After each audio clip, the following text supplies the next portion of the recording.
muy emocionante comenzar ahora esta tercera conversación de nuestra mañana, antes de hacer una pausa para comer. Y lo que les platicaba ahorita, ¿no? Que decía que para que de ustedes, no sé cómo lo van sintiendo también, pero quienes han estado en las dos conversaciones anteriores, en donde hemos estado más en un espacio desde el pensamiento y ahorita en especial en esta última metidos en temas de investigación y estudios cinematográficos. Me da mucho gusto ahora dar la bienvenida a Sofía Ochoa, a Claudio Pereira, a Ricardo Cantor y a Emiliano Escoto, para que entremos a un espacio más, al espacio del cine, ¿no? A las salas de cine, a los lugares de la exhibición y la programación como tal. Entonces, en esta conversación, que es contextos relacionales y necesidades actuales, exhibir cine hoy, lo que buscamos es, ahorita ya Emiliano hará la introducción que nos acompañas a moderar, muchas gracias por eso, a qué nos referimos, ¿no? Con esto de los contextos y de los espacios y hablar de las necesidades actuales. Antes de darles la palabra, yo quería hacer también una breve pausa para recordar, y algo que no he dicho acá al frente, pero que me da muchísimo gusto y quería reiterar y agradecer y dar la bienvenida a todos los compañeros de Cine, de la red de Cine, que están acá con nosotros. No lo había dicho en la mañana, pero ahora que ya veo que están varios, qué emoción, qué bueno. También en este espacio, justo en esta charla, hacer la invitación también a que sus comentarios, dudas, aportaciones, lo que quiera, venga, ¿no? Que de eso se trata también, de abrir el diálogo desde ahí, desde las necesidades actuales y las relaciones con las que ustedes trabajan. Y también quería dar la bienvenida otra vez a las compañeras que están aquí del taller de exhibición audiovisual en línea de este mismo seminario que tuvimos hace un par de semanas. Muchísimas gracias por venir. A quienes han viajado de otros países para llegar hasta acá, no sé si ya entraron a la sala, tal vez todavía no, pero Laura, Keka y toda la bandita que se dejó venir de aquí de la Ciudad de México, de los estados cercanos, muchísimas gracias y qué bueno y qué lindo compartir este espacio de pensamiento con Sofía, que estuvo como parte del taller también, y que veniste desde Cancún, desde Quintana Roo, para compartirnos la experiencia de Faro, luego Insomnia desde Chile y Cinemateca de Bogotá, pues de Colombia. Así es que muchas gracias, ahora sí ya les dejo y vamos a empezar este diálogo. Muchas gracias, Isabel. Buenas tardes a todas, a todos, a todes. Agradecer también por ahí a Paula Astorga, por aquí la estoy viendo, por provocar estos espacios de encuentro. Creo que el Seminario del Público del Futuro se ha convertido desde hace varios años en el punto de diálogo más importante para pensar la exhibición, los foros. Y bueno, pues no es gratuito que se convierta ya en el punto de encuentro de Cine, ¿no? Esta red de exhibidores que creo que se convierte en la más grande de México. Y pues bueno, todos vienen al público del futuro porque es un espacio de intercambio, de encuentro y de diálogo fundamental para pensar el cine. Y bueno, como decía Isabel, esta tarde o esta plática lleva el título Contextos relacionales, necesidades actuales. En cuanto me la mandaron, pensé en una de las puntos de partida del Festival de Cine de Barrio, que es el proyecto que organizamos varios compañeros, compañeras y yo, en donde decimos que el cine, desde su concepción, ¿no? Desde el ejercicio de la producción hasta la exhibición, es un trabajo en comunidad, en colectivo, ¿no? Necesariamente. Entonces, hablar de los contextos relacionales es necesariamente explorar pues, estos tejidos finos que nos permiten llevar a cabo un proyecto y que además como espacios de exhibición pues tenemos que estar contemplando constantemente al público, ¿no? A las audiencias. Que por ahí recuerdo mucho una charla de hace varios años del Público del Futuro con Alberto López Cuenca, en donde decía, dejemos de pensar al público como un espectador que está esperando la experiencia estética que lo atraviese, ¿no? Son usuarios que lo que buscan es activarse emocional, psicológica, vitalmente a partir de una película. Entonces, bueno, creo que pensar en este contexto relacional, todas las partes que conforman un proyecto, pues nos lleva necesariamente al diálogo, ¿no? Quisiera empezar por reconocernos, ¿no? Leyendo brevemente las semblanzas de cada uno, para después darles la palabra y pues que nos presentemos, hablemos un poco de nuestros proyectos, ¿no? En primer lugar está aquí Ricardo Cantor Bosa. Él es realizador de cine y televisión de la Universidad Nacional, especialista en inteligencia de mercados de la Universidad de los Andes y magíster en gestión cultural de la Universidad Jorge Tadeo Lozano. Productor en los largometrajes El Resquicio, La Semilla del Silencio y Antes del Olvido. En 2014 lideró la implementación y puesta en marcha de la Comisión Fílmica de Bogotá.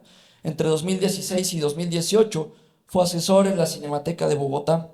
Entre 2019 y 2020 fue asesor de la Dirección de Audiovisuales, Cine y Medios Interactivos del Ministerio de Cultura y desde 2021 es director de la Cinemateca de Bogotá y gerente de artes audiovisuales de IDARTES. A mí me gusta pedir aplausos porque creo que es un reconocimiento al trabajo, así que les voy a pedir un aplauso. Gracias. Está también con nosotros Claudio Pereira. Él es arquitecto de la Universidad de Valparaíso y tesista magíster en arte mención patrimonio de la UPLA. Profesor adjunto de la Escuela de Cine de la Universidad de Valparaíso en Estética e Historia de las Artes y Cine Contemporáneo. En 2005 fundó Insomnia, alternativa de cine, y desde 2011 en Teatro Condel de Valparaíso es programador, encargado de desarrollo de públicos y expositor, talleres apreciación cinematográfica. En 2017 fue vocero de la Red de Salas de Cine de Chile.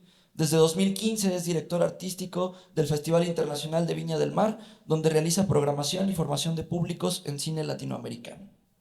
También un aplauso, por favor, para él. Y está con nosotros Sofía Ochoa. Ella es cineasta, gestora cultural, editora y poeta. Estudió letras modernas inglesas en la UNAM. Ha fundado y coordinado proyectos editoriales y culturales como la revista especializada en filme, la Escuela Alternativa Integrarte y el colectivo Trópico Cine. Ha contribuido a la formación de públicos a través de la programación y coordinación de muestras y cineclubes, así como a través de la construcción de puentes entre públicos, creadores y creaciones. En 2019 coprodujo 36 cortometrajes con el gobierno del estado de Quintana Roo a través de la convocatoria a su cargo de Primeros Destellos. Desde 2019 fue miembro del equipo fundador de Faro Quintana Roo, que ha dirigido desde su inauguración en 2022. Un aplauso para él. Y bueno, con esto, el ejercicio de reconocernos es fundamental, ¿no? Para poder iniciar el diálogo, ¿no? Sentar las bases a partir de conocernos. Entonces quiero darles la palabra un poco para que nos cuenten de sus proyectos, ¿no? Y un poco de este contexto de relaciones, cómo se construyen los espacios, tanto institucionales como independientes, que llevan a su cargo. Y bueno, pues me gustaría empezar con este orden que nos pusieron por aquí en las semblanzas. Y pues bueno, empezamos contigo, maestro, por favor. Hola, pues muy buenas tardes para todos, para todas, para todos. Muchas gracias a Paula, a Isabel, al equipo del seminario. Nos sentimos muy honrados como Cinemateca de Bogotá de poder estar aquí en un espacio tan estimulante y tan reflexivo alrededor de los públicos, el cine y la apropiación y de las artes audiovisuales en el marco del FICUNAM. Vengo de Bogotá, Colombia, de un lugar muy especial, muy representativo para la cultura de nuestra ciudad, que es la Cinemateca de Bogotá. La Cinemateca tiene 53 años de historia, ha sido un espacio de encuentro, un espacio cultural que ha sido posible a través del trabajo de muchos equipos, ha sido una construcción histórica con del sector audiovisual, de ese ecosistema de las artes audiovisuales en Bogotá y en Colombia. En Colombia no tenemos una Cinemateca Nacional, sin embargo, la Cinemateca de Bogotá ha cumplido simbólica, histórica y afectivamente esa labor desde la capital en nuestra ciudad. La Cinemateca en el año 2011 pasa a ser parte de un entramado institucional, digamos, más amplio y más complejo en Bogotá desde la gestión pública. Y es que alrededor de estas épocas se estructura el gobierno de la ciudad en secretarías, y dentro de la Secretaría de Cultura se crean varios institutos descentralizados alrededor de ese sector cultura, recreación y deporte, y uno de esos institutos descentralizados es el Instituto Distrital de las Artes, IDARTES, y dentro del IDARTES existimos 6 gerencias de prácticas artísticas: la música, la danza, el arte dramático, las artes plásticas, la literatura, y se crea la gerencia de artes audiovisuales. En ese momento, pues la Cinemateca, ya con más de 40 años de historia, pasa a ser relacionalmente parte de un entramado de ese gobierno de la ciudad de Bogotá, y ejerce la labor de ser esa oficina o ese espacio o ese lugar de encuentro para el fomento y el desarrollo de las artes audiovisuales. Ya se denomina como artes audiovisuales en Bogotá. Digamos que ese es un hito histórico. También decía que es una construcción histórica porque, si bien en los años 70, en el 71, cuando la Cinemateca inicia siendo un espacio para la circulación, un espacio donde se comienza y donde históricamente se da la primera muestra de cine colombiano, o donde comienzan a llegar esas muestras del cine europeo que venía muy en boga y con una trascendencia muy importante en el mundo en los años 60, especialmente en Europa, empieza a llegar a través de la Cinemateca y de un grupo de gestores culturales a nuestra ciudad. La Cinemateca comienza a transformarse década tras década y año tras año en lo que hoy es como ese entramado complejo que les quería compartir. Muy pronto, en los años 80, se crea un centro de documentación, se crean las primeras publicaciones. En los años 90 se crea toda una línea de estímulos a la creación, a la investigación, y que, digamos, continúa evolucionando con el pasar del tiempo. Ya hacia el año 2000 se crea una estrategia territorial o digamos, lo que denominamos Cinemateca Rodante, que es una forma de centralizar toda esa oferta de la Cinemateca, no solamente a nivel de circulación, sino de formación en los territorios y en los barrios de Bogotá. Se crean unos ciclos especializados que hoy en día tienen una trascendencia importante y que son históricos para la programación, digamos, especialmente de salas de cine en Bogotá.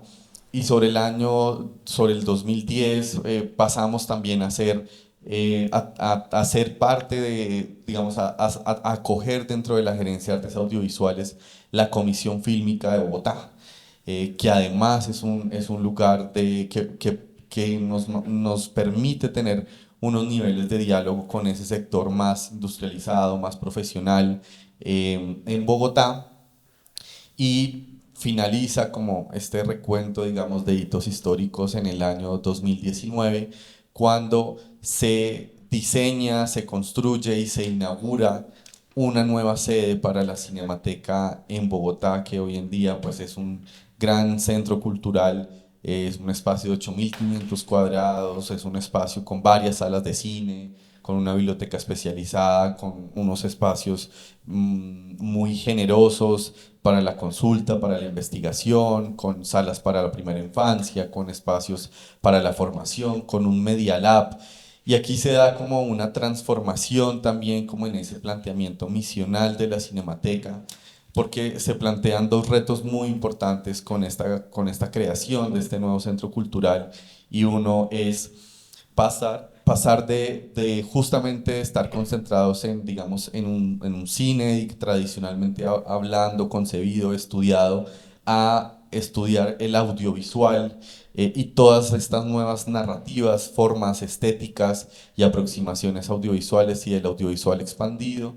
Y por otro lado, ampliar la conversación de los públicos, porque, digamos, la Cinemateca venía siendo visitada por unos públicos muy cinéfilos, unos públicos muy especializados, pero asimismo va a ser un espacio que de pronto unos públicos más generales, más espontáneos, no se sentían tan atraídos o tan invitados a ser un espacio habitado por ellos, y se empiezan a concebir estrategias que ampliaran esa conversación hacia los públicos en esta nueva cinemateca en Bogotá.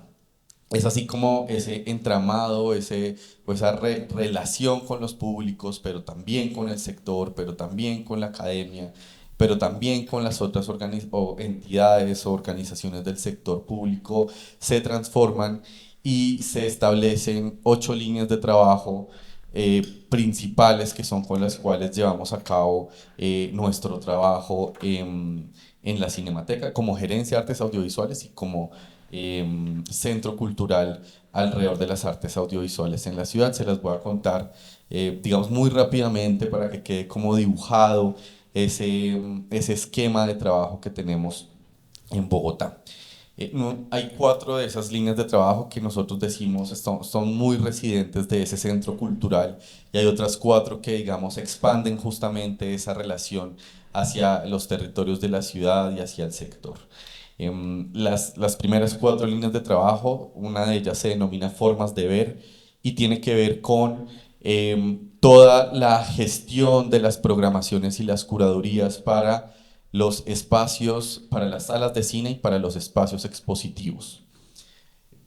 En el proceso de concepción de la nueva cinemateca, una de esas salas de cine tradicional se transforma en un black box, en un cubo negro, en un espacio que iba a permitir justamente ampliar esa mirada y ese acercamiento a públicos hacia el audiovisual expandido y hacia formas inmersivas del audiovisual. A través de esta línea de trabajo, nosotros por supuesto, y hablando un poco también de tejer relaciones, nosotros tenemos un trabajo directo con festivales y muestras externas. La Cinemateca recibe anualmente entre 30 y 35 festivales y muestras externas de gestores culturales, de embajadas que programan en espacios de la Cinemateca. También nuestro trabajo justamente con curadores internacionales o nacionales que son invitados a programar ciclos propios, ciclos específicos que trabaja la Cinemateca, y también todo nuestro relacionamiento con las empresas distribuidoras. Tenemos acuerdos más o menos con unos 20 distribuidores locales que presentan cines y películas y obras de audiovisual expandido diversos en nuestros espacios. Nuestra segunda línea de trabajo se denomina Archivo Vivo y Memoria, y es el lugar desde el cual nosotros pues trabajamos en procesos de conservación y de salvaguarda de esas colecciones, de ese acervo audiovisual, fílmico, hemerográfico, documental, iconográfico, de las colecciones de la Cinemateca. Pero también hacemos procesos de formación alrededor de la gestión de archivo, bien sea para digamos, gestores del archivo más especializados u otros más espontáneos e interesados en justamente mantener colecciones. Y desde allí pues hacemos parte de redes como la CLAIM, como la FIAF, pero también trabajamos directamente con investigadores interesados en esas colecciones y también con creadores audiovisuales que tienen en el archivo su insumo principal de trabajo para sus creaciones.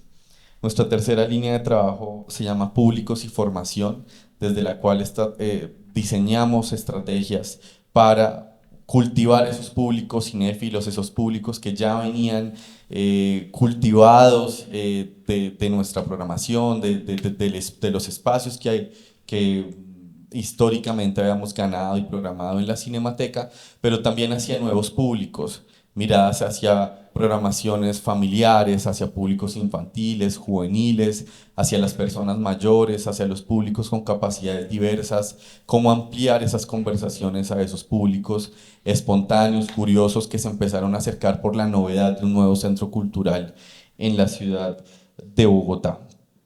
Y el cuarto proyecto que está ahí muy residente de ese centro cultural es el Media Lab, que es justamente ese espacio desde el cual generamos procesos de co-creación, procesos de exploración alrededor de esas nuevas formas del audiovisual, en el que a través de talleres, microtalleres o laboratorios trabajamos en la realidad virtual, en la realidad expandida, en los videojuegos, en los contenidos para domo, en el mapping, en la animación y el video 360.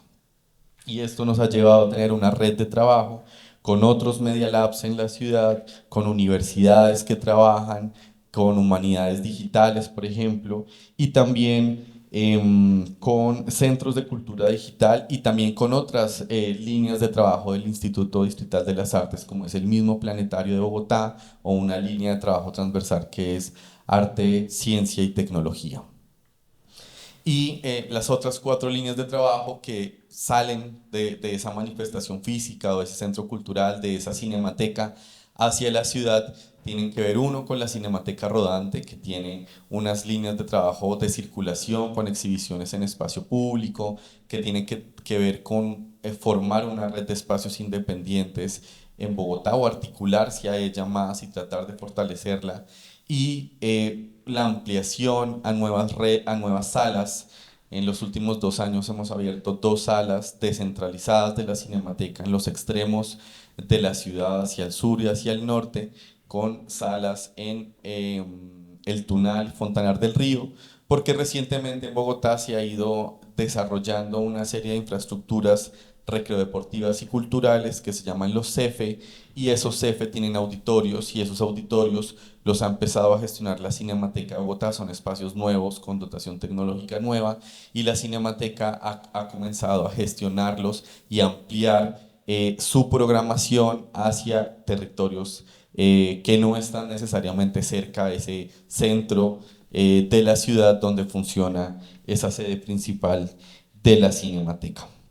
Como les decía, la Comisión Fílmica pues es una línea de diálogo y de trabajo con ese mundo más profesional, sectorial, industrializado del audiovisual, en el cual damos permisos para filmar en el espacio público, donde eso le genera un recaudo y un ingreso y una forma de financiación muy importante a la Cinemateca, pero también se hace una promoción de esos equipos profesionales, de esas capacidades instaladas que tiene Bogotá para acoger rodajes o para recibir la producción audiovisual.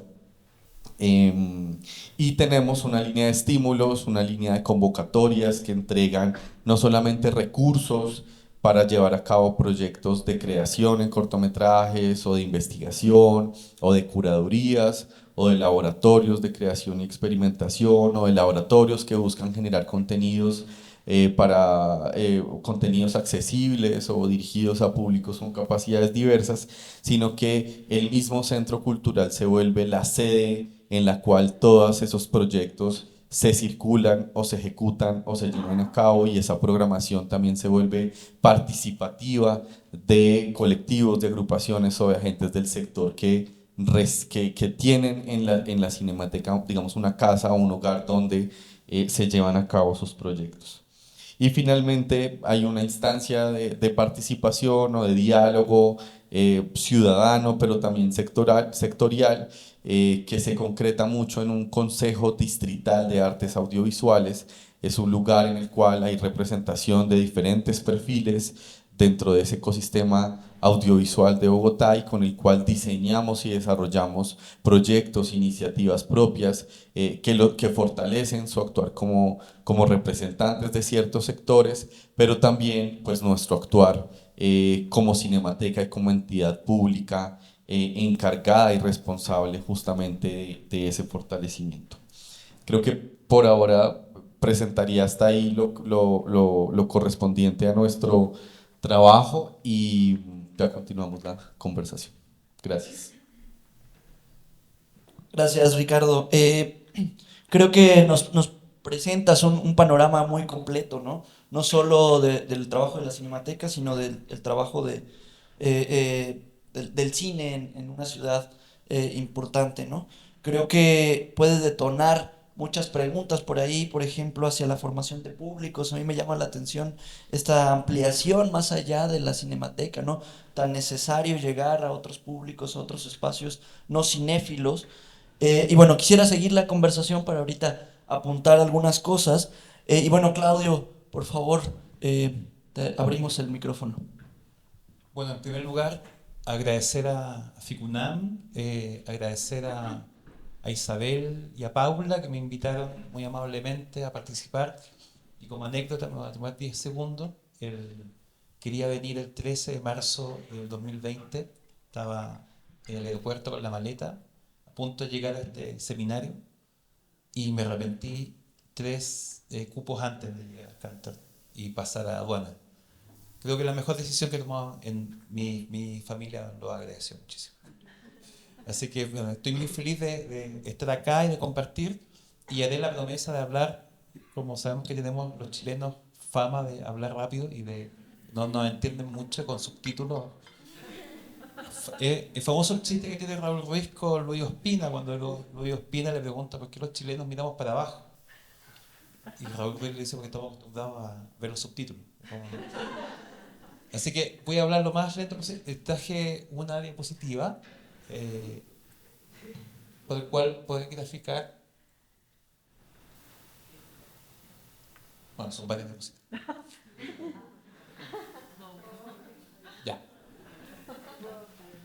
El contexto, bueno, yo milito en dos lados. Estoy del 2015 en la dirección artística del Festival de Cine Viña del Mar, lo cual es una responsabilidad y un orgullo muy grande, un festival muy antiguo, que es este festival que mantenemos y defendemos no solamente la presencialidad, que alguna vez tuvimos que defenderla curiosamente, hubo 2 años donde hubo que defenderla en los foros, donde muchas veces escuchábamos esas frases de decir que la sala de cine era un asunto nostálgico. Escuchamos muchas veces en los lives esa frase. Y por otro lado, milito en una... es que es raro decirlo hoy día en una sala de cine. Hace 20 años fue un proyecto que hice con un ex socio de poder, en un contexto de una ciudad que tuvo más de 20 salas de cine simultáneamente hasta los años 70, y para los 90 solamente quedaban 2 cines antiguos, que eran Triple X, y una sala que se subdividió en 5 salas para hacer un Cinépolis. Después fue Hoyt. Entonces, lo primero que nos preguntamos es encontrar un lugar en la ciudad. Así que los únicos lugares que acogían cualquier locura eran un bar. Hay una superávit de bar por habitar por metro cuadrado. Los que conocen Valparaíso, es una ciudad con una comunidad universitaria muy grande, hay muchas universidades, es una ciudad que no fue fundada por los españoles, de ahí su vocación punk, así que es una ciudad muy rebelde, con una actividad cultural muy grande, pero que curiosamente esa actividad cultural no está relacionada con que hayan espacios para permanentes. Entonces los bares nos acogieron y estuvimos haciendo salas, y que nos detengamos en esa diapositiva, hasta que fuimos a convencer a un dueño de una de estas salas de cine Triple X, y le propusimos si nos arrendaban el espacio por 12 horas. Íbamos a hacer una maratón de cine de las 9 de la mañana, de las 9 de la noche a las 9 de la mañana. Y eso fue el 4 de junio del 2004, luego de 3 años estar dando desgastantemente, pero uno tenía la juventud y esa energía permitía hacer eso. Y la foto que está acá abajo es la gente que se quedó fuera. Y ahí nos dimos cuenta, nosotros muy artesanalmente pensamos, ojalá podamos cumplir con lo que nos cobró el gángster del momento. Y no solamente eso, sino que además vimos que había muchas ganas estamos hablando hace más de 20 años, 20 años, y el cine tenía un secreto, que es esas salas triple X que las ciudades tienen, que está en una galería, un subterráneo, tiene un bar, por lo tanto nadie conocía eso, que los habitués, los parroquianos del triple X solamente lo conocían. Y creo que la foto de si puedes adelantar otra. Esta fue foto exactamente, allá estoy en el fondo. Puedes seguir la otra, por supuesto. Esta foto nos encanta porque aquí están los dos mundos. El mundo que llegaba en la tarde, llevamos equipamiento completo y por supuesto la curatoría de al lado es la curatoría del cine de turno, que era esta sala de cine.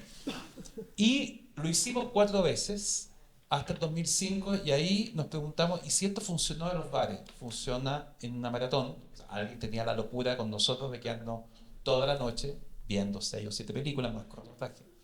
Si esto podría funcionar todos los viernes, que es de alguna manera dar el paso a lo que alguna vez nos preguntamos, un lugar permanente. Por supuesto, no es de nosotros, y ahí se funda Insomnia, porque no podíamos ver películas de día. Yo estaba estudiando arquitectura, por lo tanto, lamentablemente me adiestré a trasnochar, y esa historia quedó con 4 años de estar en este sitio, pero de todas maneras no era el mejor, porque no estaban las condiciones.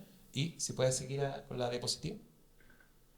Esto era la programación que damos, muy dark, por supuesto, toda nuestra sensibilidad de la juventud, que ese corazoncito del cine de terror y fantástico todavía está.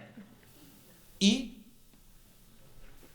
ahí curiosamente este friquerío lo tomó la prensa muy, muy amablemente, porque era una locura de estar haciendo estas maratones nocturnas, pero ya apareció un Carguay, ya había aparecido Tsukamoto, ya había aparecido algo de lo que nos gustaba, pero todavía estaba en el horizonte un proyecto que era un proyecto. O sea, siempre hablamos de la palabra proyecto, como que todo no estuviese acabado, como que no tuviésemos un piso, siempre era como, ojalá esto se concrete, y jamás estuvo en el horizonte que esto iba a ser trabajo, íbamos a dar trabajo, o alguien se dedicara tiempo completo a esto.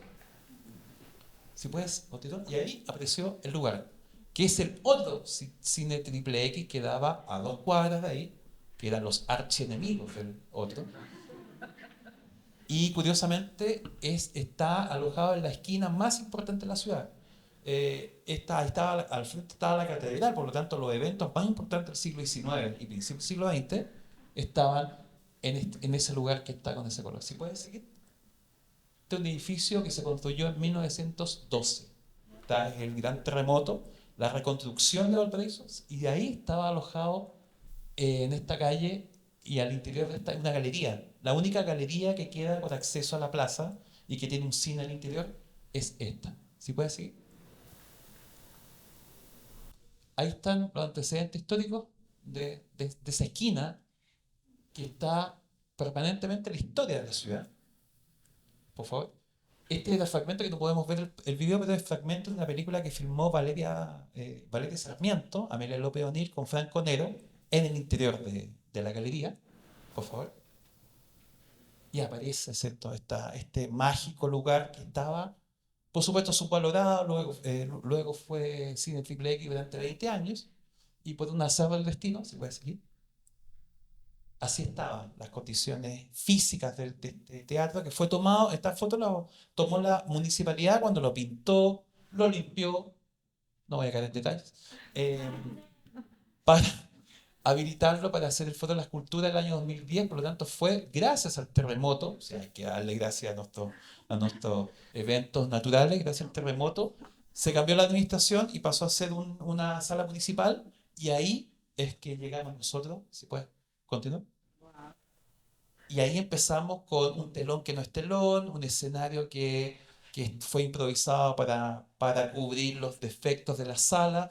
De ahí empezamos a hacer durante 5 años, perdón, sí, 5 años, empezamos a hacer estas actividades, que era traer Insomnia, a hacer cine clásico, y ahí nos empezamos a dar cuenta de no solamente que hay público, sino que es posible cruzar los públicos.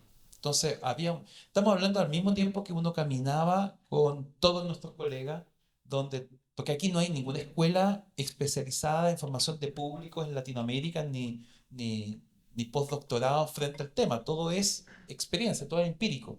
Y nos damos cuenta que quizás quienes vienen a ver el cine a las 3 de la tarde, el cine clásico, podría venir a ver cine nacional, o podría quedarse a las locuras y los delirios que uno programaba a las 9 de la noche.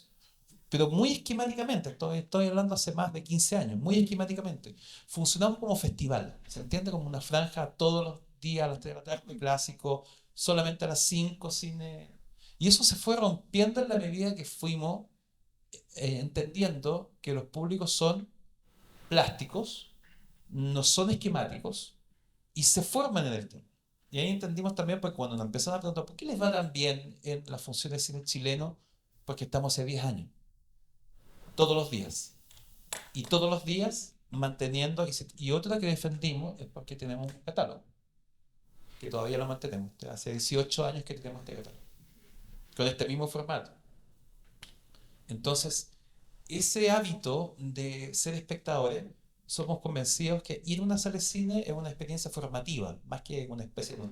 Esa palabra nostálgica fue como un torpedo que nos llegó en pandemia, porque algunos mantenían, abrazaron la presencialidad, abrazaron la virtualidad, pero el formar público significa que ver cine, independiente de la película que es. Creemos que no hay películas de segunda y primera categoría, no hay películas arte, no hay películas comerciales, son experiencias de cine, son distintos intereses. Pero estar en una sala de cine significa tener registro del otro, tener códigos de bajar la ansiedad, controlar, aunque sea estar constantemente con el aparato o no, estar preocupado o sea, siempre hay una experiencia significativa estar con otros viendo una película. Entonces, esto que fue pre-pandemia, en las condiciones físicas, se puede adelantar. Y empezamos a hacer esto.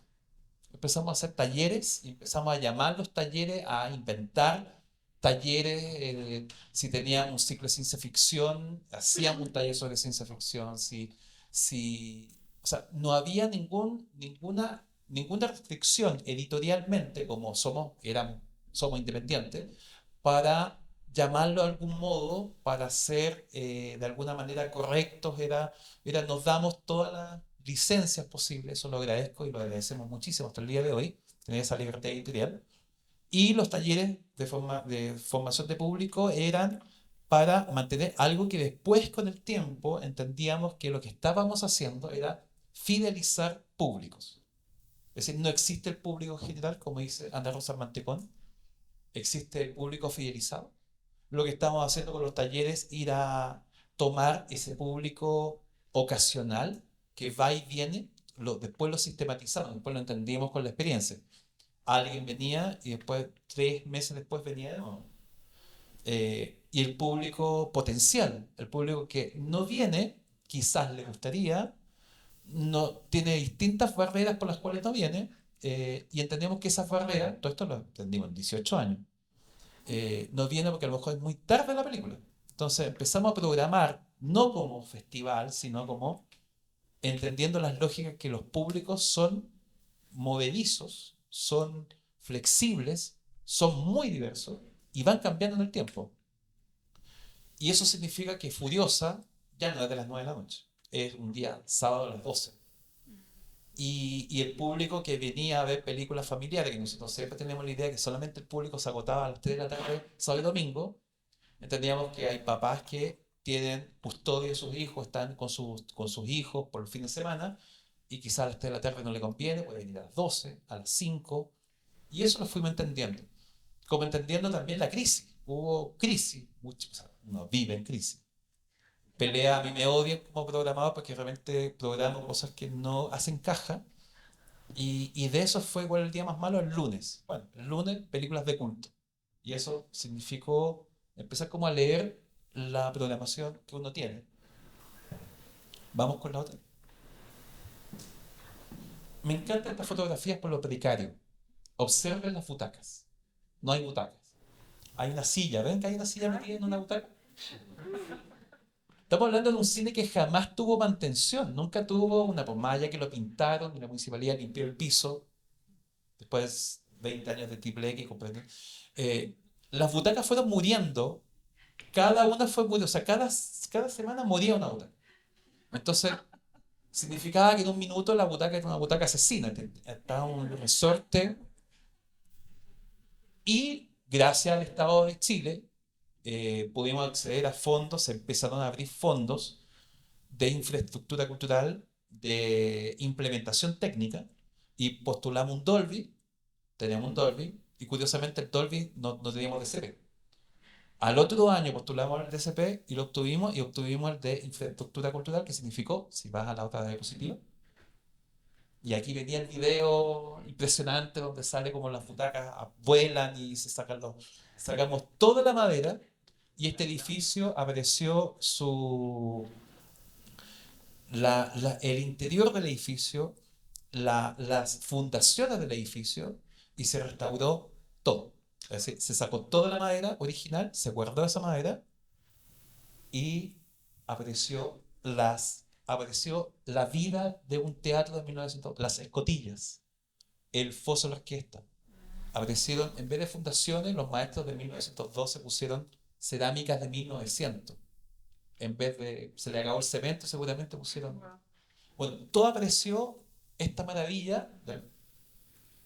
Ahí está el foso de la orquesta, ahí salía la orquesta a musicalizar películas mudas. Dale. Ahí venía el video, se lo mando después, por favor. Y ahí apareció el aspecto original, el telón lo sacamos, tenemos un telón de 9 metros por 4, por lo tanto tenemos la posibilidad de acercarnos lo máximo posible a una experiencia cinematográfica y no un público dentro de un teatro. Dale, por favor. Y eso es hoy día el aspecto de la sala, por favor. Dale. Ese es del segundo piso. Las butacas que están en el primer piso originales se restauran y se llevan al segundo piso. Así que 180 capacidad abajo, 60 arriba. Y la galería esta, que es una galería oscura, que nadie, ni un niño podía entrar, porque entre carteles de Fanny, la devoradora que había, durante todo uno se acostumbró a la niñez de estos carteles, que después con el cambio de censura de Chile en 2003 no aparecía la foto, sino tenía que aparecer en grande, triple X, evidentemente. Y esta galería se suspendió en el tiempo, es una máquina del tiempo.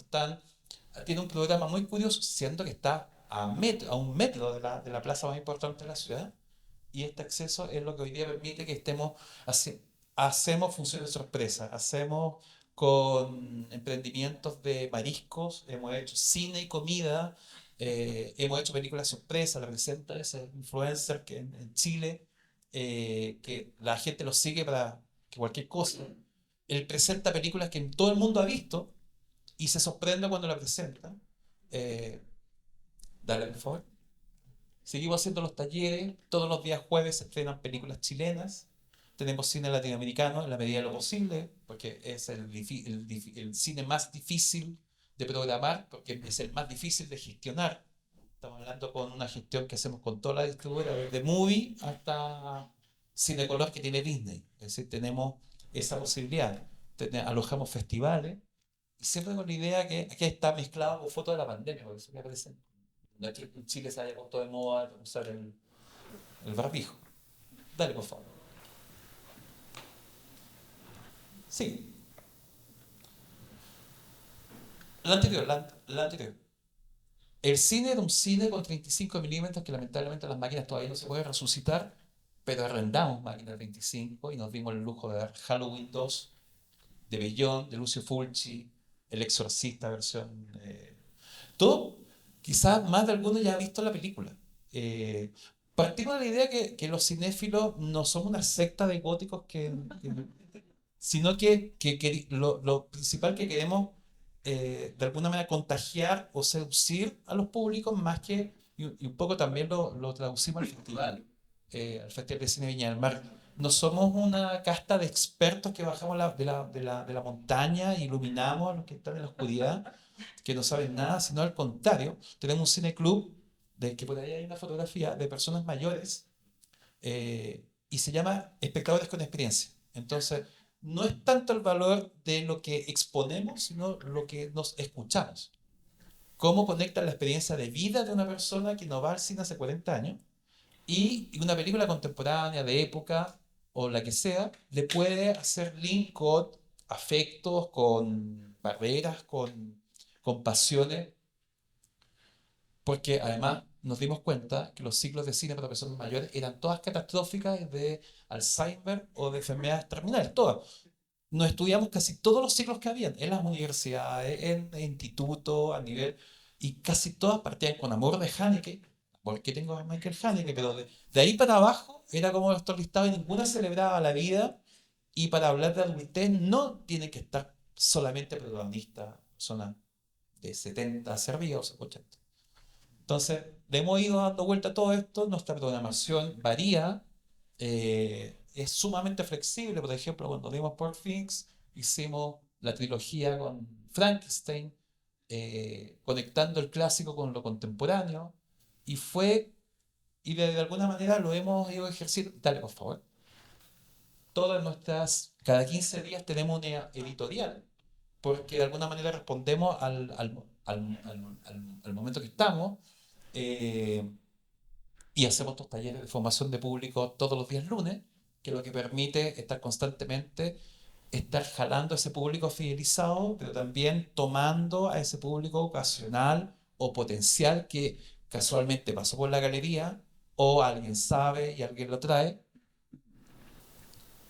Los 50 años de la conmemoración del golpe de Estado, visitando el cine chileno constantemente, el cine latinoamericano, el cine de género.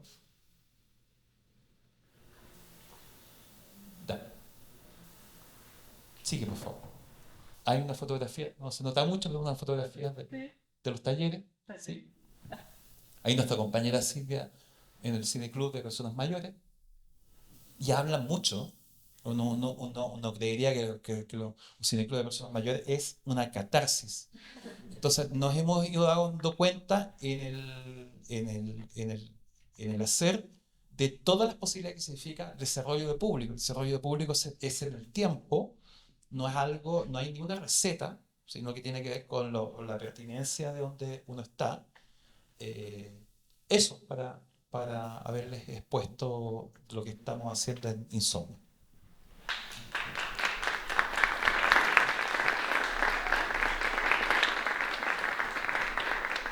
Gracias, Claudio. Me quedo con varios puntos, ¿no? Interesantes. Me hiciste recordar por ahí a una compañera filósofa, Sonia Rangel, que habla del cine como una máquina de guerra contra la automatización de la sensibilidad, ¿no? Y que esto tiene que ver con no pensar en un solo tipo de cine, sino en la amplitud y la diversidad tan rica que hay de imágenes, que lo dijiste muy lindo, ¿no? Nos lleva a hacer link con afectos, con barreras, con pasiones, ¿no? ¿Qué es el público cuando lo que buscamos es expandir la imaginación, ¿no? Compartir las emociones que nosotros como cinéfilos, seamos darks, iluminados o no, sentimos. Y bueno, otro tema que tiene que ver con esto que dice Sonia, ¿no? La máquina de guerra. Para abrir espacios culturales todo el tiempo estamos en crisis, como lo dices, y estamos a la contra, ¿no? Entonces, pensar que un bar es el punto de partida para una nueva sala, porque son los espacios abiertos para la locura, a mí me hace muy feliz. Y pues ya, vámonos al bar. Hay que abrir, hay que pensar más espacios para la locura, ¿no? Pero bueno, continuemos la charla, por favor. Sofía, te escuchamos. Muchas gracias. Yo también traje una presentación y mientras van poniendo la presentación, también quiero agradecer, no sé cuántas veces, no sé si algún día me voy a cansar de decir esto, pero sí, ahorita lo quiero decir. Este seminario para mí ha sido una acompañante fundamental durante prácticamente toda mi carrera. Es un punto de encuentro, de reflexión, pero sobre todo de inspiración. Así es que muchísimas gracias a todo el equipo que lo hace, a Isabel, a Paula, y muchas gracias a ustedes por su presencia, por acompañarnos. Y bueno, esto es Faro. Como más se conoce, es como un espacio cultural y de educación alternativa enfocado en medios audiovisuales y otros artes y oficios. Está ubicado en Cancún. Y bueno, se deriva del proyecto de descentralización de cultura que se creó en los 2000 en la Ciudad de México, es Faro por Fábrica de Artes y Oficios. Pero también es una dirección de la Secretaría de Bienestar del Estado de Quintana Roo, lo cual quiere decir que no estamos en una Secretaría de Cultura y también que operamos en todo el estado. Bueno, tenemos facultades para operar en todo el estado. Siguiente, por favor. Ese es nuestro logo. Y a mí la definición que más me gusta de Faro es que es un proceso. Y es un proceso que empezó en 2018, cuando se estaba buscando un modelo de prevención que tuviera que ver con cultura, y decidieron que ese modelo iba a tener como corazón el cine. Entonces, obviamente, en un estado, o sea, ahorita que hablaban de años y de historia, Quintana Roo tiene 50 años, Cancún tiene 54 años. Es un estado donde la infraestructura cultural es tan incipiente. Convencer al gobierno, y cuando pensamos en gobierno, pues son procesos llevados por personas, de que el cine iba a ayudar a prevenir el crimen, pues no era tan fácil, ¿no? Entonces, en 2020, siguiente por favor, hicimos un taller de cine comunitario, estábamos en pandemia, fue en línea, dirigido a jóvenes, y el objetivo era que hicieran cortometrajes de 5 minutos. Y lo más importante, bueno, sí, o una de las cosas más importantes para ese taller es que la identidad fuera como, o la principal búsqueda de estos cortometrajes fuera esa búsqueda de identidad. O sea, 50 años tiene el estado de Quintana Roo.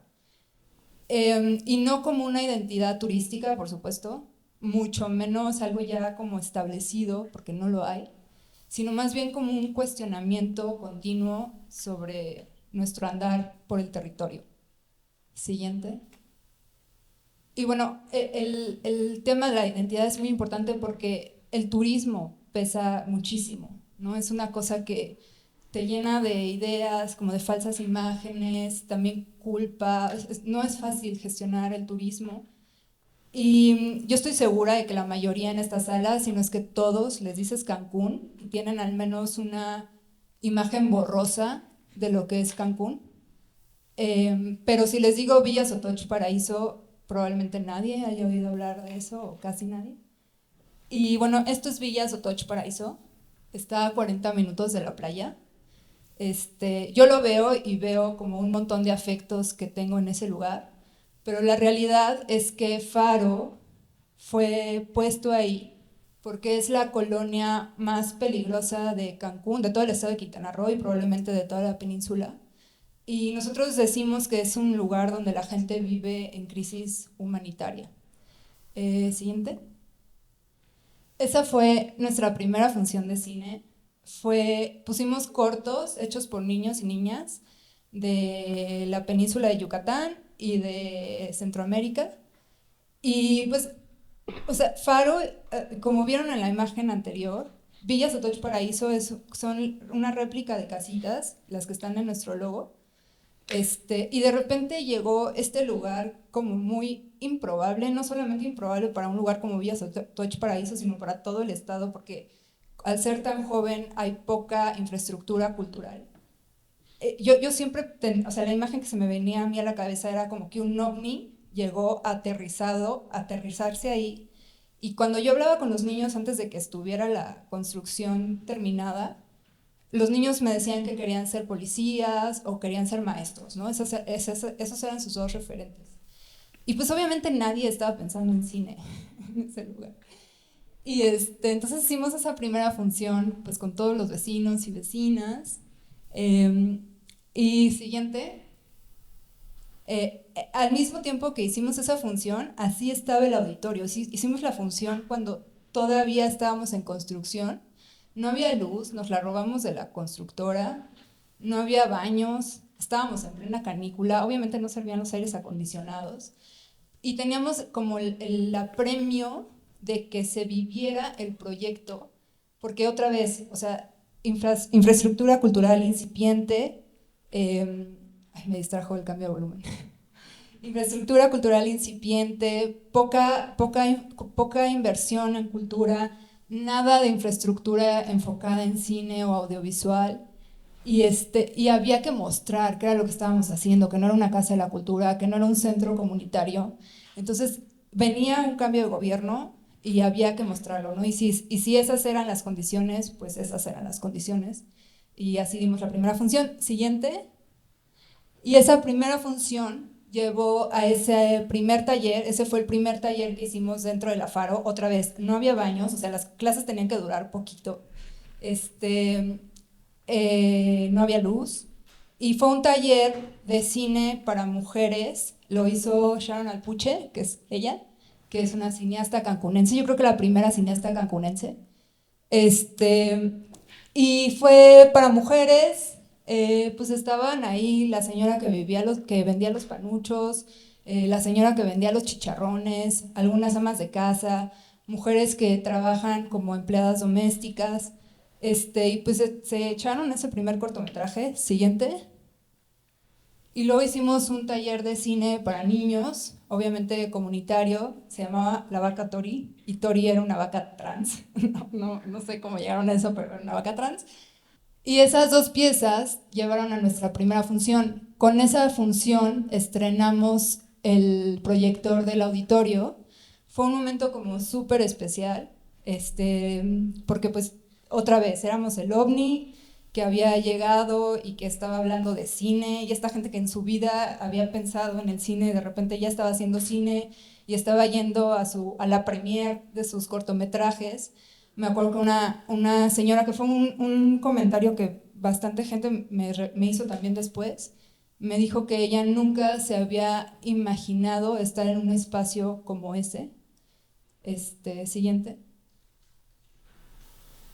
Y bueno, aunque el cine es el corazón de la Faro, está fundado sobre los principios de cultura comunitaria y cultura de paz. Entonces, al incorporar estos componentes, tenemos que estar pensando en la comunidad, en sus necesidades y en lo que la comunidad está aportando continuamente. Y eso nos obliga a estar llevando a cabo diversas actividades. Entonces, damos talleres desde jarana yucateca, carpintería, costura, uñas, regularización. Esta es una foto del público de unas batallas de rap. Y la fuerza que hemos generado nos obliga a salir a las calles, siempre acompañados, con una propuesta de cómo vivir esas calles de una manera distinta, no desde el miedo que genera la violencia, sino de cómo podemos reinventar las calles desde esa otra manera de mirarlas. Siguiente. Y siempre regresar al cine como ese punto de encuentro, como ese punto de reflexión, de autorreflexión, y llevarlo también a las calles. Esto ya se hizo con un programa que operamos dirigido a agentes culturales comunitarios, lo cual nos permite expandirnos. Y esto es uno de los estacionamientos del fraccionamiento. Por ejemplo, es un espacio que hace menos de un año era una cuchilla donde aventaban cadáveres, era un picadero, había muchísima basura, y la comunidad lo tomó, lo limpió y lo convirtió en un parque, y pues se dan funciones de cine. Siguiente. Eso es en Chetumal, porque estamos operando también en Chetumal. Siguiente. Y bueno, el cine pues siempre es una mirada, una forma de ver, y te genera nuevos referentes, nuevas posibilidades, y te va transformando a ti, va transformando el espacio, y nos obliga siempre a regresar a los orígenes, a seguir pensando, a seguir analizando lo que hacemos, a seguir sembrando desde lo más básico, ¿no? Así, seguir poniendo semillas en el suelo hasta cosas más complejas. Esta es la construcción de Faro Chetumal, que está en proceso. Y bueno, y hablando de contextos relacionales y horizontes afectivos, se dice mucho que los derechos culturales son transversales, y yo pienso como en una flecha, pero como yo he vivido el proceso de Faro, yo lo he experimentado más como una espiral, como algo que abraza y que se repite en el tiempo como fractal, como con mutaciones y con diferentes dimensiones. Y, y al tener nuevamente los componentes de cultura de paz y cultura comunitaria, el enfoque está en la calidad de los vínculos, en cómo te relacionas con los otros, con las películas, con el medio ambiente, con el espacio. Y, y hay una como fuerza centrífuga que va moviendo todo, y mucha de esa fuerza viene del equipo de trabajo, ¿no? De cómo te relacionas con tu equipo de trabajo, de qué platicas con ellos, del momento que cada uno está viviendo y cómo lo lleva eso al espacio de trabajo. Entonces, bueno, para mí es como bien importante reconocer esa labor, porque además somos bien poquitos y se la rifan muy cañón. Y bueno, con eso cierro.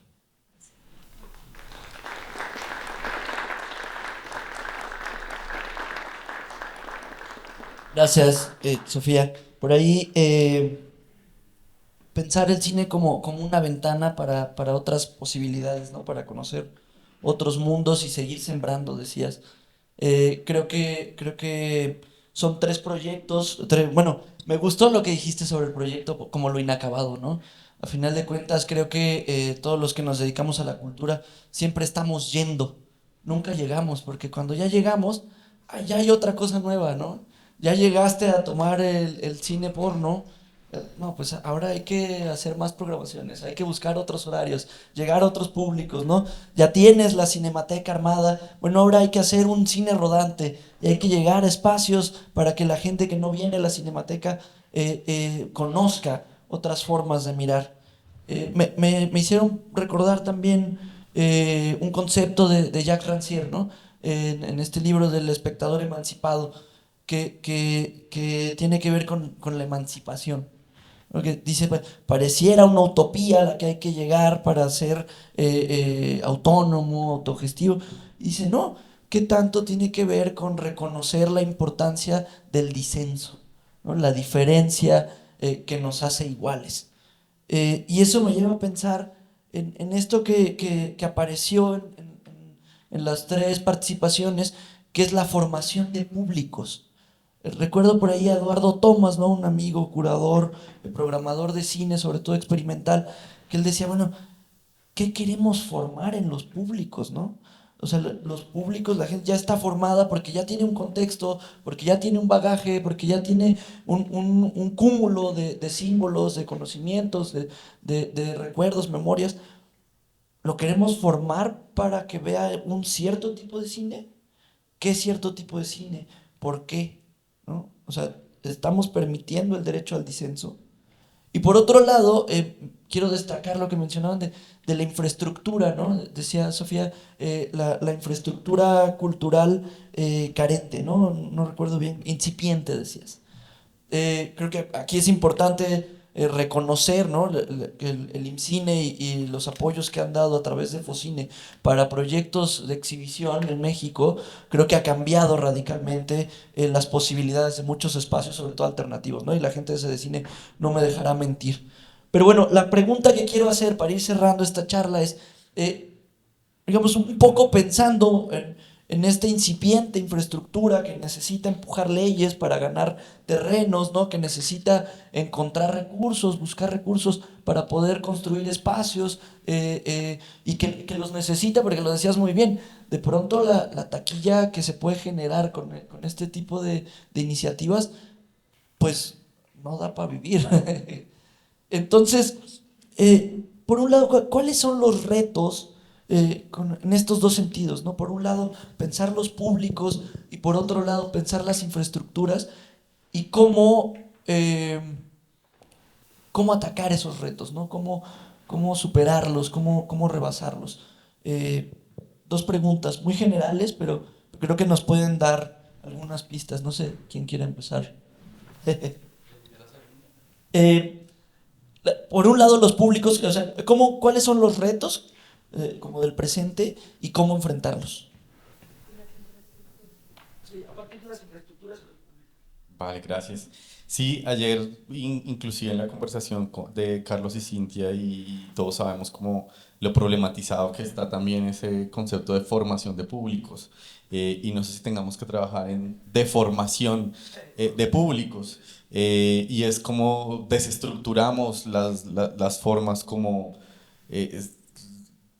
ciertos públicos o un público más amplio se acerca a qué tipo de audiovisuales y qué lecturas hace sobre él. Entonces, siento que, digamos, tenemos que concebir eso que también podemos llamarle desarrollo de audiencias o educación para la imagen, como le llaman los franceses, y es como a propiciar justamente esos espacios de encuentro, de diálogo, de conversación sobre lo que se ve, quién decide lo que se ve, cómo se guían esas conversaciones, de lo que estamos apreciando, de lo que estamos viendo, bajo qué criterios se proponen esas conversaciones y también cómo las volvemos un poco más o muy o totalmente horizontales, cómo se vuelven conversaciones, cómo se vuelven intercambios de ideas, cómo aprendemos mutuamente de las lecturas y de esas miradas críticas, o que ni siquiera tienen la intención de, como, digamos que, de criticar, sino de acercarse desde la emotividad, desde historias de vida personales al cine y a diferentes tipos de cines y a cines creados y hechos por sí mismos, ¿no? O sea, como también se proponen esos procesos de autorrepresentación, y creamos como espacios para que eso se dé. Y siento que las infraestructuras culturales o las cinematecas o los centros culturales o los museos, también, y ayer se problematizó también esa idea y es la idea del curador, del director artístico, como de este ente único, vertical, muchas veces que quién es quien decide, que se ve, que se programa, qué acceso se tiene a unas obras u otras. Y siento que hay un reto muy, muy importante. Nosotros en la Cinemateca lo hemos venido trabajando como desde diferentes formas y es también de alguna u otra forma abrir las posibilidades de participación en la programación.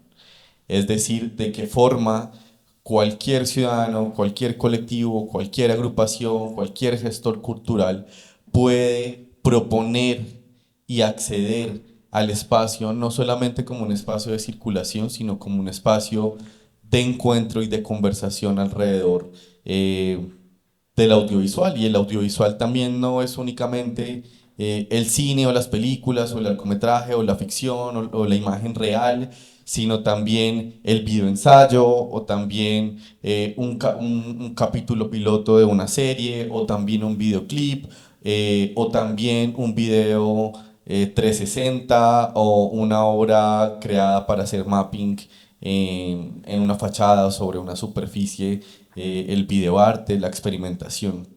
Entonces creo que yo lo resumiría como en esa apertura, para programar, pero también para proponer reflexión, pero también para proponer ejercicios o procesos de autorrepresentación desde la misma creación. Y que eso tenga posibilidades y ventanas de circulación y de encuentro con públicos.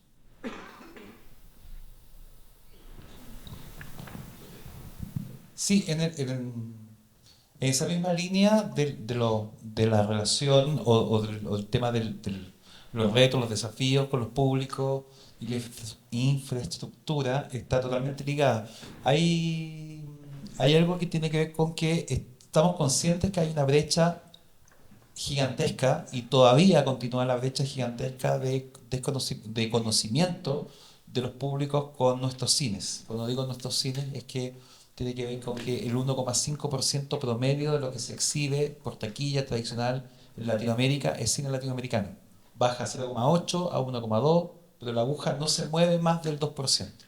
Y ese 2% en Sudamérica son las películas de Ricardo Darín que llegan a nuestros países, que son películas que vienen antecedida con una campaña de difusión muy fuerte. Y no estoy hablando de la calidad de las películas, estoy hablando simplemente constatando un hecho que tiene que ver con la envergadura del impacto que tienen. Y lamentablemente no hay ningún estreno mexicano, brasileño y argentino que no sea dentro de la órbita que sabemos, mucho menos colombiano. Y estoy nombrando las cinematografías más potentes con un circuito que tienen capacidad pero sin embargo no llegan y llegan a los espacios independientes. Entonces, en ese sentido, el desafío con los públicos, más que formar públicos hacia una dirección, más bien hemos ido entendiendo con ampliar el registro. Porque, y esto lo contratamos con nuestros estudiantes. Nuestros estudiantes cuando nos dicen, por supuesto que hay muchas películas latinoamericanas en la plataforma con la N.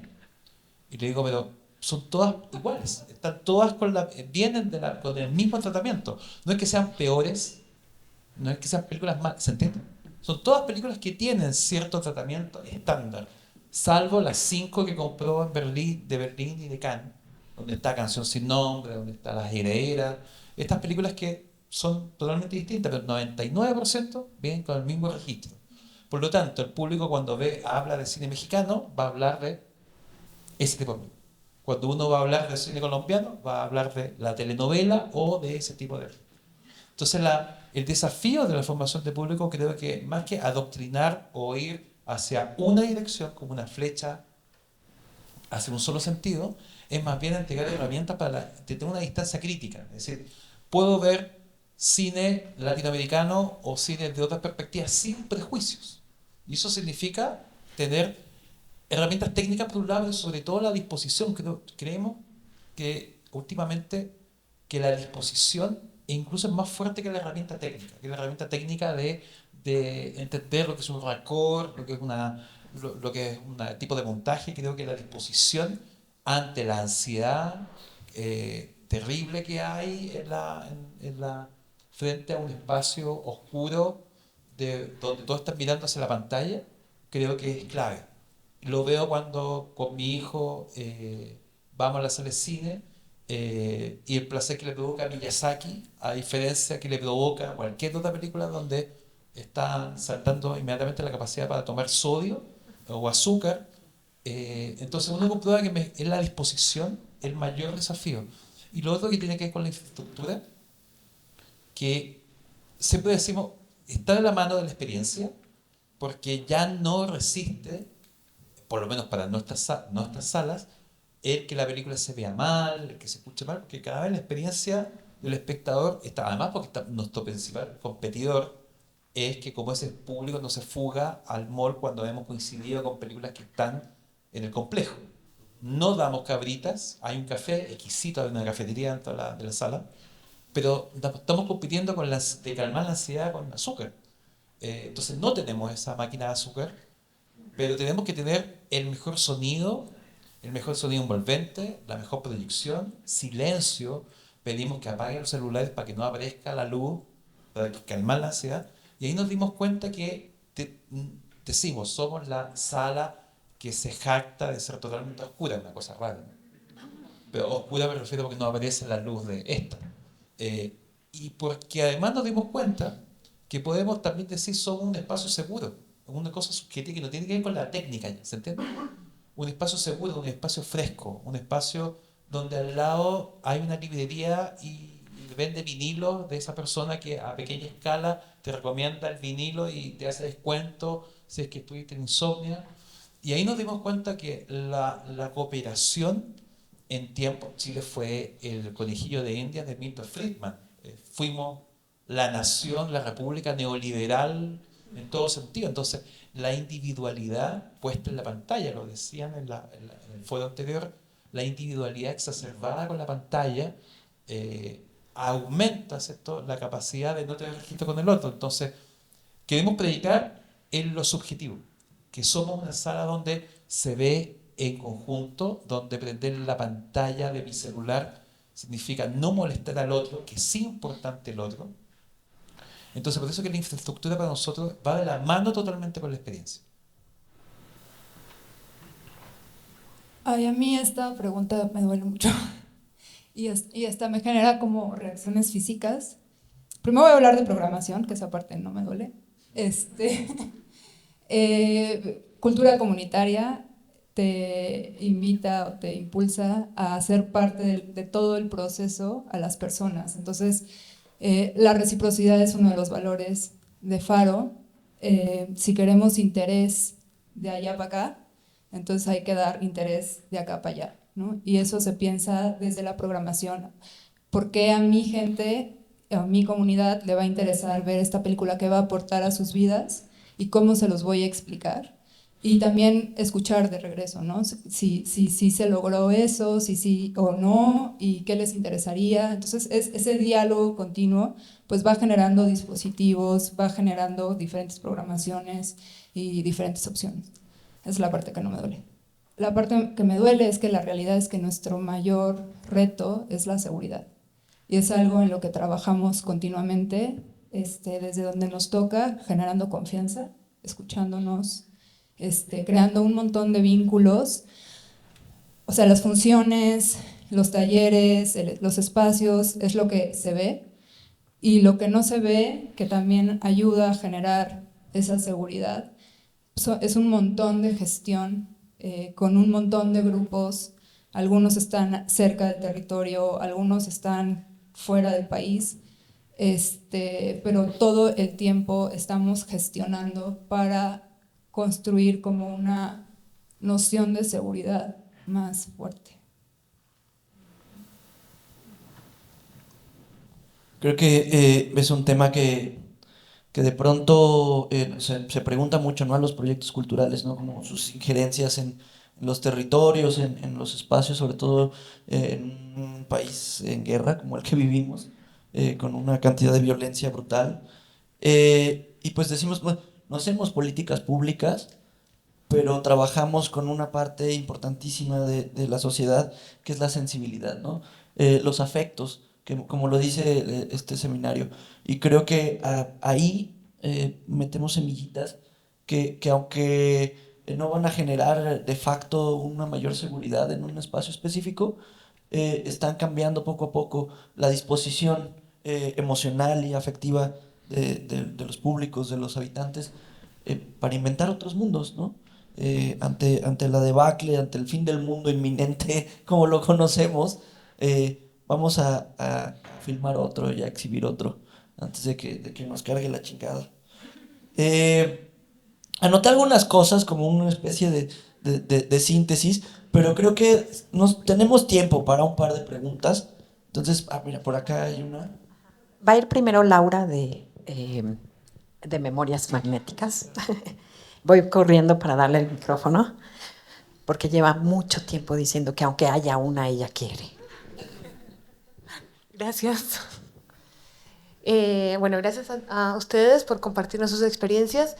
Y estaba pensando en esto de los contextos y las necesidades actuales. Creo que en el caso de Sofía es como muy claro el por qué exhibir y la relación como comunitaria, pero es más una curiosidad con Claudio y con Ricardo sobre dos momentos como muy puntuales hace relativamente poco, tanto en Colombia como en Chile, en relación a las revueltas sociales, tipo de octubre y noviembre de 2019, pensando si en esa relación como de contexto social y de revuelta, estos espacios tuvieron como una respuesta también como de exhibición y en contacto con el público para acompañar esos movimientos y ese contexto político como, movimiento social. Eso. El cine está ubicado para los que conozcan o no conozcan, se lo pueden imaginar, en la esquina que les nombraba, ese edificio está en la esquina de donde empezaba la manifestación. O sea, estábamos a 2 metros de donde era la primera barricada, de donde eran las marchas, y curiosamente, estas cosas ya son de cinefilia del terror, estamos dando Joker e Irishman. Y nos mandaban la foto con gaseados, el camión pasaba y lanzaba el gas lacrimógeno, la gente con mascarilla haciendo fotos, fila, para ver Irishman. Y la broma de los que salían después de Joker, que decía película en 4 dimensiones. Y entonces hicimos un video donde aparecían personas que venían a sacar la mascarilla y entraban a la sala. Esto fue justo antes de la pandemia, porque ustedes saben que fue el estallido social, íbamos a refundar todo, y luego nos fuimos para la casa. Hicimos un ciclo donde invitamos además a Ana Rosa Mantecón, que nos acompañó, así que tuvimos el lujo de tenerla allá. quien ha hecho la antropología, el seguimiento público y ha hecho esas publicaciones fantásticas y compartió con nosotros. Y a ella también fue víctima del gas lacrimógeno entrando por la puerta y el público no se movía hasta que ya era imposible continuar. O sea, dimos la batalla hasta donde se podía, hasta la pandemia, porque eso no pudimos. Pero lo que quiero decir es que estando expuesto a un lugar con la violencia más extrema de la policía y luego el saqueo, porque la policía después fue juez, la policía se fue. O sea, como para que se entienda, venía el estallido social es una revuelta donde hubo la represión más feroz, disparándole a las personas a la cara y al cuerpo, y en la noche desaparecía totalmente y venían los saqueos. Y estuvimos a punto de ser que se quemaba el edificio, y mucha gente vino con, o sea, curioso, mi socio Leonardo, le mando un saludo, mi compañero de vida, publicaba en redes, vengan a defender la sala, y llegó 10 personas, llegaron como a ponerse como como el cordón para que no toquen el edificio, porque saqueaban y le prendían fuego. Ese era lo que pasaba todos los días. Y alguien llegó con una espada medieval. Una cosa curiosa del público con mucho cariño, se dice hecho con la espada medieval. Pero sucedía. Y lo último que quiero nombrar, que Cine Arte Alameda, Centro de Arte Alameda, le cayó una lacrimógena. El Cine Arte Alameda, para que se entienda, tiene 30 años, en plena Alameda, ha sido el lugar de la residencia de la disidencia en Chile histórica. O sea, era el cine donde se dio todos los festivales, la libertad, era ahí. Y la lacrimógena de fuego y se quemó completo. Hasta el día de hoy. Y el año pasado el juicio terminó sobreseyendo a cualquier responsable, por lo tanto quedó en blanco y nadie se hace responsable de ese incendio que provocó Carabineros de Chile. Así que eso sí que sí, somos lugares que estamos sumamente expuestos naturalmente, pero el público, debo agradecer que nos acogió y protegió el lugar. Así que eso es muy hermoso que suceda en esos casos. Quedan todos ahí. Gracias por tu pregunta. Digamos que en el caso de la Cinemateca, claro, ahorita cuando veíamos que una de las preguntas iba a ser justamente esos retos, creo que los espacios culturales y más cuando son públicos no escapan, por supuesto, a esas tensiones políticas y a veces a quedarse un poco en la mitad como del fuego cruzado, porque en el caso de la Cinemateca y de Bogotá, pues pertenecemos al gobierno de la ciudad y fuerzas públicas de la ciudad estaban ejerciendo también pues esa,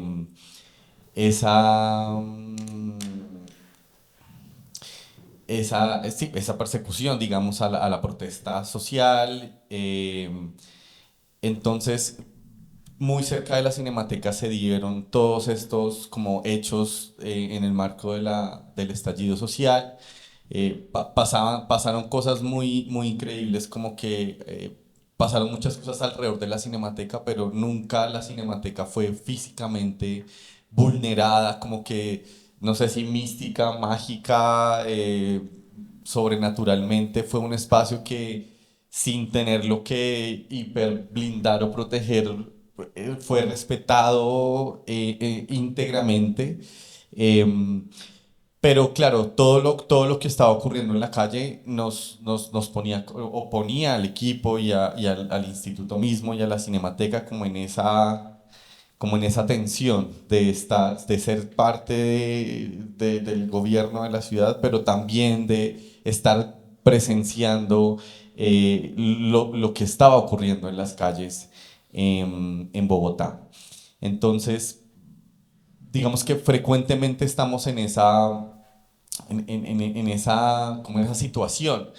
Una de las cosas que hicimos muy rápidamente para darle, digamos, pantalla, voz, vitrina a eso que estaba ocurriendo es que ese año se cumplían los 50 años de la Cinemateca de Bogotá y lo que decidimos fue que como que el ciclo principal de esa celebración o de esa conmemoración que se iba a dar se dedicó al cine político en América Latina y justamente a muchas películas que en todo el continente habían registrado o le habían dado, si quiere, digamos, habían tenido procesos de representación de esos procesos y esas luchas en las calles, no solamente porque estuviera pasando en ese momento en Bogotá, sino tratando de hacer también como un recuento histórico de eso que se venía ocurriendo en diferentes ciudades de América Latina. Recuerdo que de hecho tuvimos una muestra de cine de cortos con celulares que se habían hecho en el estallido social en Chile, y proponiendo digamos, dando vía libre a que se generaran conversaciones posteriores a las películas sobre la situación y las situaciones que históricamente veíamos en las pantallas de cine. Pero quiero aprovechar la pregunta para mencionar un par de cosas más. Nosotros, por ejemplo, hacemos una muestra, un panorama de cine latinoamericano que la hacemos en diálogo con los segregados culturales de América Latina y el Caribe anualmente en la Cinemateca. Y una de las reflexiones que veíamos que estaba pasando es que muchas veces cuando el ciclo se generaba a través únicamente de las gestiones, digamos, de las embajadas y esos agregados culturales, pues dependiendo del momento político e histórico, esa selección de películas llegaba con muchos sesgos políticos y las películas que se podían plantear en ese panorama. Decidimos en los últimos años tener curadurías invitadas para que con absoluta independencia y autonomía plantearan esas muestras, pero aún así los agregados, desde de la forma más diplomática, piden revisar cuál es ese panorama y cuáles son esas películas. Afortunadamente no han habido grandes, no han problematizado las propuestas, pero siempre un poco lo mencionan, ¿no? Lo advierten, o sea, piden que de todas formas esas curadurías las miran. Y por otro lado, también recientemente en uno de estos espacios que les contaba en la Cinemateca de Bogotá, en el Tunal, el grupo de solidaridad kurda nos propuso una película para mostrar en la Cinemateca, pues una película además narrada desde el punto de vista de unos niños, obviamente donde hay una presencia muy importante del contexto sociopolítico en este país, y por mostrarla y mostrarla una sola vez, el alcalde de la ciudad recibió una nota diplomática de protesta de la embajada por haber exhibido la película. Eso no quiere decir que las vamos a dejar de exhibir, pero sí nos pone en un lugar también de diálogo en otras esferas alrededor de la libertad de esa programación y de la libertad de esas curadurías y de la misma libertad de expresión de los cineastas y los artistas que están contando y narrándose a través del cine y en sus contextos y en sus coyunturas políticas y sociales en sus países. Pero sí, como que lo que hicimos fue abrir como a través de la misma programación, pues el espacio de conversación y de circulación de obras que estaban dando cuenta de ese estallido social. Acá. Espero ser lo más concreta posible porque son muchas cosas las que quiero decir. Primero, a Sofía le quería decir que muchas felicidades porque sé el trabajo que ha puesto y el empeño que ha puesto en que la Faro resulte, y sé que justo somos de las más añejas viniendo a este seminario. Entonces, ha tenido resultados, pues, ¿no? O sea, que es maravilloso. Y que también, o sea, creo que es pronto para saber qué efectos va a tener la Faro, pero se nota que ya hay efectos. Entonces, seguro habrá buenos efectos, pienso yo. Espero, cruzamos los dedos. Y quería decir, Insomnia, acabo de conocer Insomnia en diciembre y me pareció increíble. Fui a ver Isla Alien, que también me pareció una super película, y justo me traje un programa porque me pareció increíble cómo programan esto justo que habla Carlos Gutiérrez, ¿no? Como poner una película, pues que puede ser un documental con una ficción, uno antiguo y algo contemporáneo, y creo que esa forma de programar, y los papás de una amiga me decían, como que es su cine favorito y que es lo mejor, porque justo pueden tener eso, esa accesibilidad a ese tipo de programaciones como no tan lineales, sino más, o sea, sí como horizontales y buscando otro tipo de comunicación entre las películas. Y me parece increíble y creo que por ahí deberíamos de ir más, espero, más espacios de exhibición. Y también que qué honor que estés aquí de, cinema, de la Cineteca de Bogotá. También creo que hay mucho que la Cineteca acá en México podría aprender de ustedes. La Cineteca tiene 47 años, la de aquí, entonces nos llevan algunos años de experiencia y creo que eso pues es súper rico. Insisto, hace rato hablábamos de hackear también como los espacios pedagógicos a través del cine experimental y creo que también hackear los espacios de exhibición y ahora pienso también en los territorios, ¿no? Como el mismo territorio allá contigo, Sofía, o sea, creo que es eso lo que están haciendo. También el Insomnia, ¿no? Está hackeando un territorio y creo que eso nos va, o sea, ustedes ya tienen como resultados muy tangibles. Bueno, o sea, yo creo que tú también ya, Sofía, o sea, es como clarísimo, ¿no? Pero, pero pienso que eso, o sea, como eso es súper valioso y sobre todo esto también de hackear las programaciones, ¿no? Que quien programe estos espacios, pues también sea la propia comunidad que está recibiendo, como dices, que vaya no nada más bueno, de ese lado como verticalmente dirigido como de la institución o tal hacia el público, sino que tiene que ser recíproco totalmente. Y entonces Cineteca Bogotá, wow, ¿no? Porque creo que es un ejemplo muy rico de cómo también invitar curadores o programadores, como quieran, como queramos así, qué línea tomar, pero me parece como muy, muy, muy rico lo que están haciendo los tres y pues solamente, ya no me acuerdo si iba a preguntar algo, pero como es un comentario. Pero agradecerles mucho ese trabajo y pues espero que podamos comer juntos para platicar más cosas. Pero bueno, no sé si alguien tenga una pregunta. Yo creo que ya vamos a cerrar, ¿verdad? Para comer juntos y seguir platicando aquí afuera. Perdón, sé que todos queremos decir más cosas, pero tenemos que cerrar. Entonces, más bien, yo desde aquí les doy las gracias para no atravesarme de nuevo y decir que a las 4 regresamos para nuestra siguiente conversación.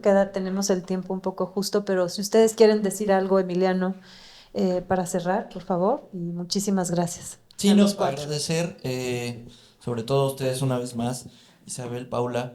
Y yo quisiera nada más algo que anoté a manera de síntesis, porque me gusta de pronto que estas charlas dicen cosas muy contundentes que vale la pena llevarnos, ¿no? Como apuntes. Deformamos los públicos a partir de la escucha y la apertura programática y curatorial para ampliar las búsquedas de los públicos y generar en comunidad las infraestructuras necesarias para crear espacios seguros, puntos de encuentro, no solo de consumo, para combatir la ansiedad y provocar una revolución de los afectos. Vayamos, pues, a seguir deformando públicos. Gracias.